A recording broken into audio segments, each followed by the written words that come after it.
Let's take this show on the road. Same-ish, different day. I'll be bored out my mind. Hometown, love my place. Hey friends, let's dye some yarn. Today we are going to dye a single skein. This is one that I've been had lying around for a long time. This is a Rauma Finol 2-ply. Natural wool, not superwashed, that we are going to dye. So first of all, we are going to soak it. I'm going to add tie to it. I'm going to loosen it up a little, because since it's a pure wool, it's a bit more toothy, and I want it to make sure that it's not like clumped together, so that it will take the dye properly. And we're going to start with a dash, about half a tablespoon of citric acid. That will make sure the dye actually adheres to the yarn. And we're going to add some cold water. And we're going to soak the yarn.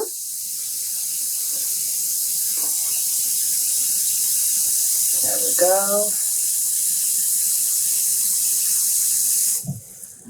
And we got 2 liters. I'm working with metric measurements because I live in Europe. Let's do another 2 liters. We want to make sure that it's enough water in the tub to submerge the yarn properly, because we want all of it to be properly wet. We do not want dry patches of yarn once we start dyeing, because then the dye won't adhere. Okay, 4 liters of water, 1 skein of wool, and in we go. Now we're just going to press it down, make sure it gets properly soaked. There we go. I'm going to let it sit for about half an hour, and then we can start dyeing.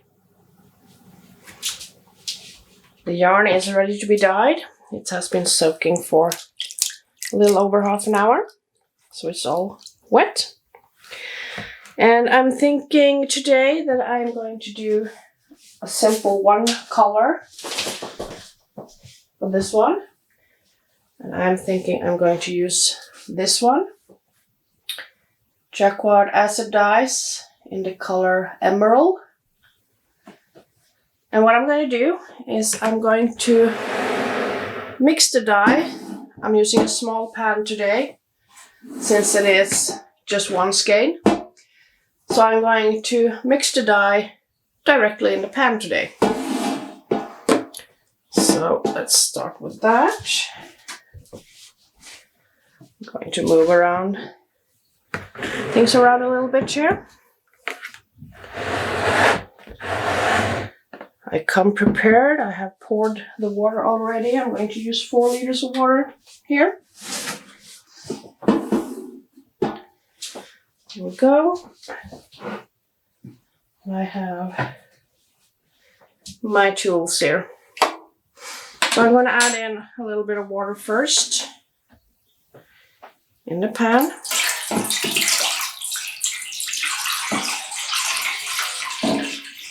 Like that, maybe. Let's just pour in one of them completely.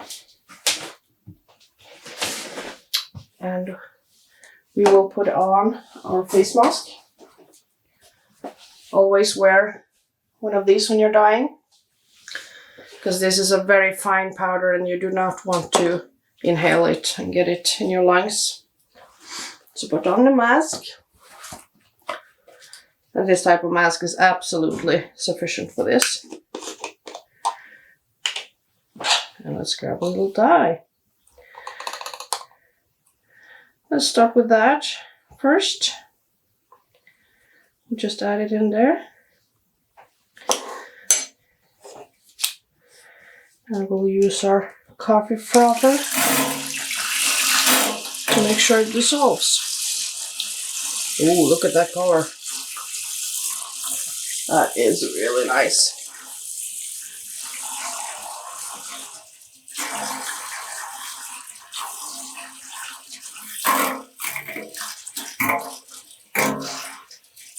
sometimes a speck or a tiny grain of dye will end up in the bottom of the pan, so you need to whisk it for a bit to make sure it all dissolves.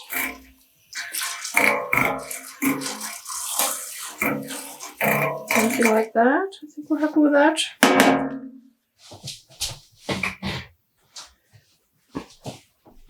We're going to put this away.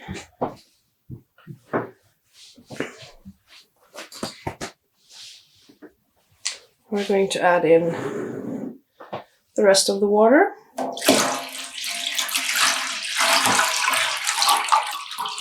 Well, that is a fabulous green color.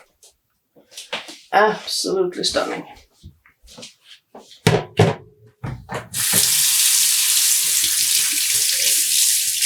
Just going to rinse my hands a little.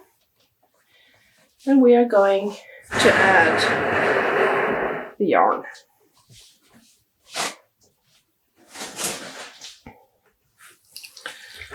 And here is a fully soaked skein of wool. Just squeezing out some of the water so I don't make a mess when I transfer it. And in the pan it goes. And onto the stove.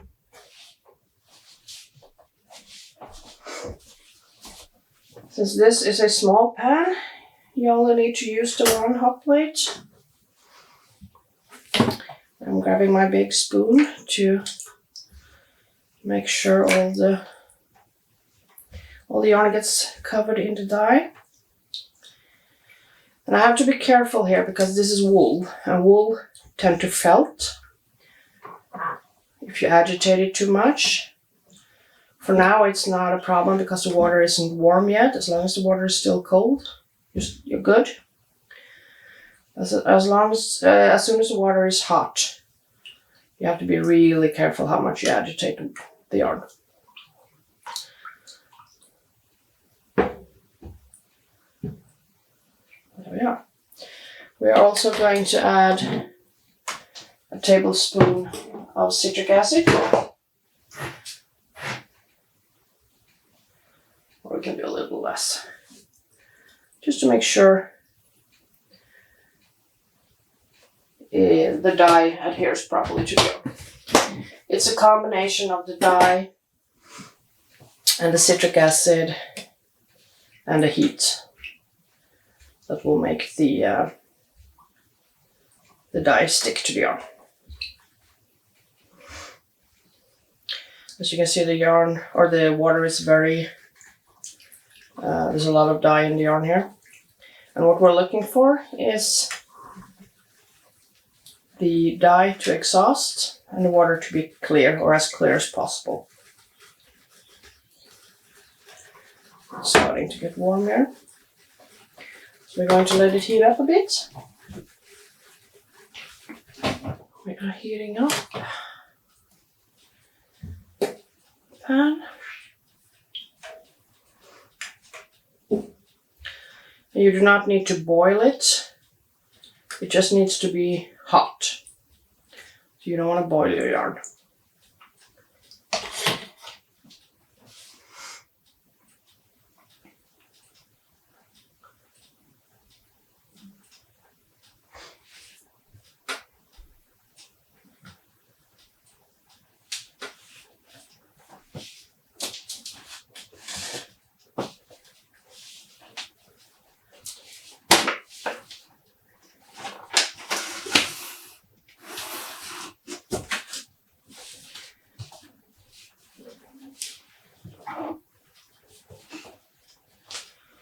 I can hear it starting to heat up now.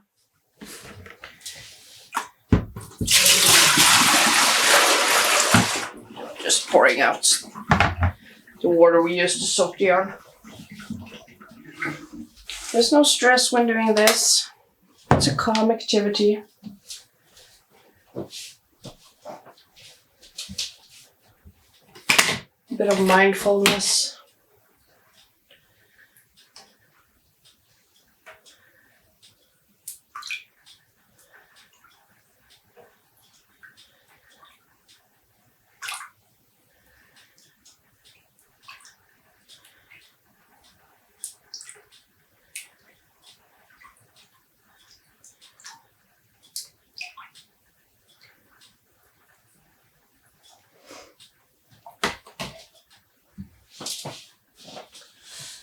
It's getting warmer.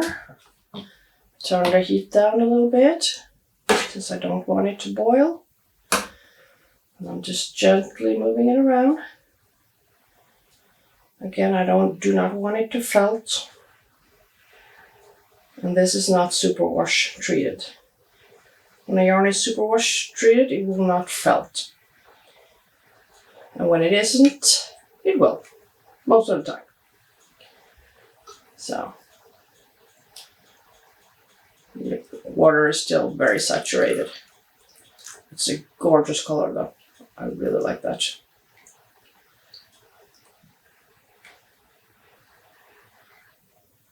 I'm gonna have to knit something really fun out of this yarn later on.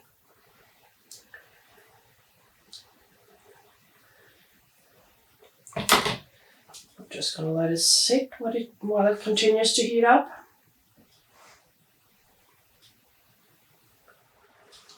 Starting to heat up properly. Still a lot of dye to exhaust.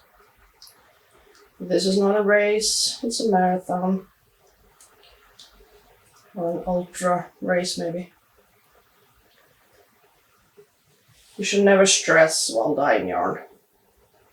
It's a slow going process. Take your time with it, enjoy it. It's almost meditative. Listen to an audiobook or your favorite music. And just dye away. Slowly.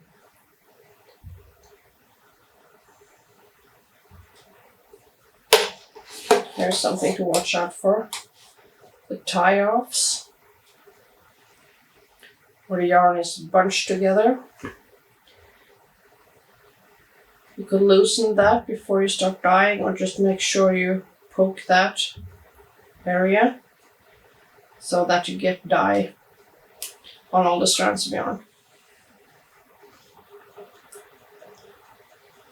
I'm starting to get a little lighter now. But not exhausted just yet. We want it to heat up a little bit more. And we're starting to reach a point where the dye will probably not exhaust too much more. You see there's still some green in the water, which is fine. Sometimes it happens, and it just means the yarn has taken up all the dye it can.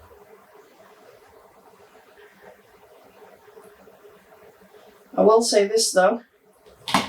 The reason I'm using citric acid when I'm dyeing yarn is because it does not have a smell like vinegar. You can also use vinegar. But citric acid doesn't have a scent. But dyeing on pure wool that is not superwash treated, your house will smell like a wet dog, pretty much. So if you don't like that smell, stick with the superwash yarns. That's my advice.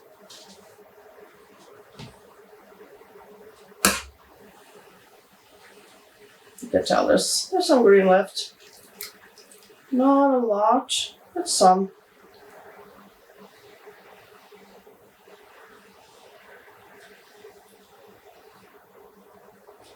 But this yarn has probably soaked up as much of the dye as it is capable of. And the water's been properly hot for quite a while. So I'm going to turn off the heat and set the yarn aside to cool down before rinsing it. And while it is cooling down, it will still, the exhausting process will continue because the water is still warm. And it's also very important that you do not rinse your yarn until it has cooled down properly, otherwise you will shock it. And for non-superwash yarns, this is very, very important because they will felt immediately if you shock them like that or shrink. So set it aside and let it cool completely before rinsing it.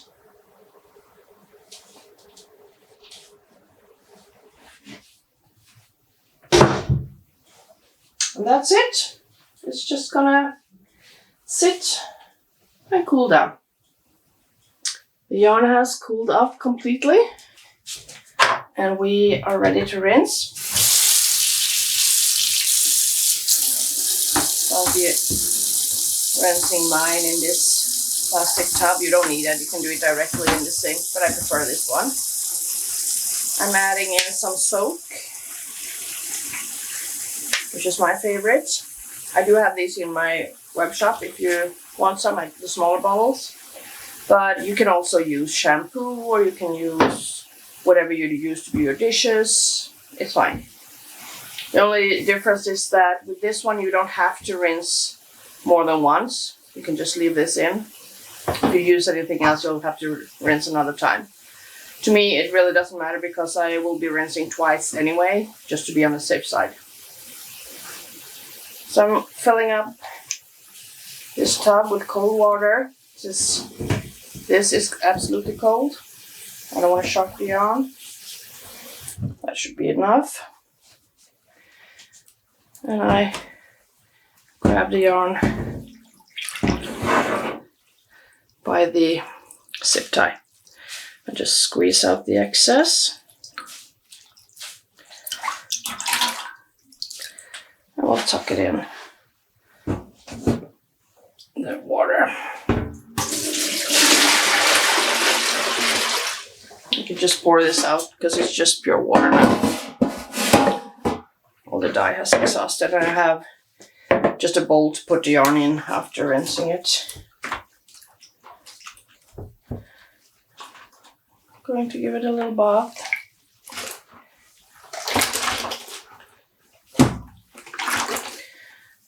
The water is turning somewhat turquoise, so there is some extra dye in here.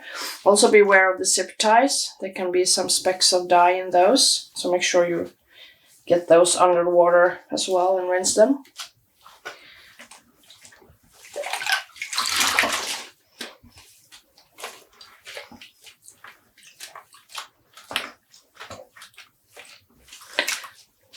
I'm just going to squeeze out the water.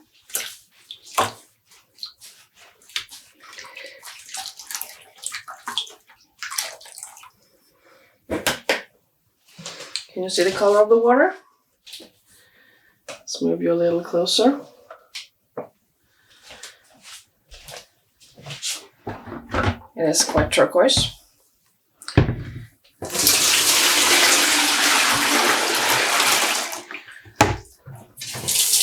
And like I said, I like to rinse my yarn twice. This is a very powerful color, which is why you can get some excess while you're rinsing it. So I'm just filling the tub once more, or just not complete the full, but half full. I want the yarn to have a little bit of be able to move a bit.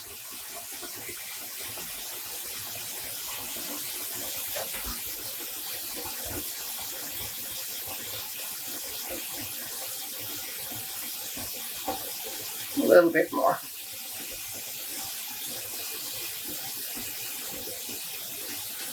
I think that's fine. We'll add the yarn in the water again.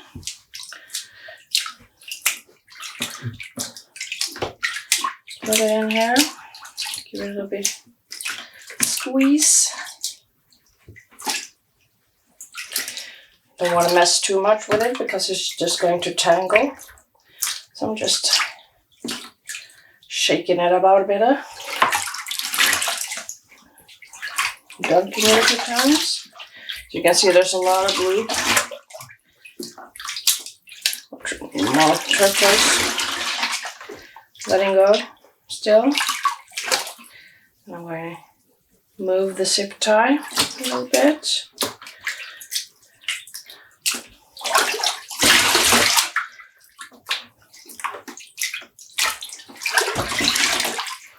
Like so.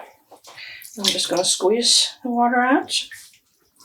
I just do this by hand. You could use a salad spinner, or if you have a separate centrifuge, you can use that.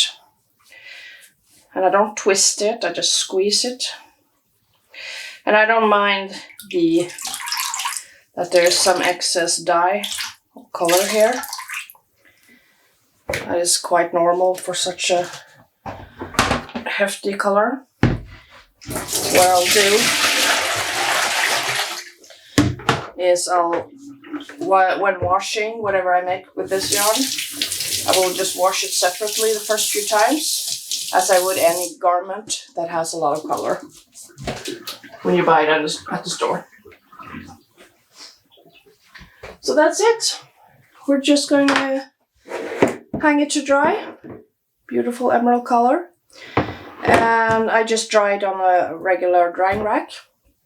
Probably take a few days because it's a lot of yarn, is thick wool. But yeah, I'll get back to you when it's completely dried. Here's our finished skein of emerald green wool. I really love how that turned out. And dyeing a single color on wool is not very hard at all, because the wool just kind of slurps up all the dye.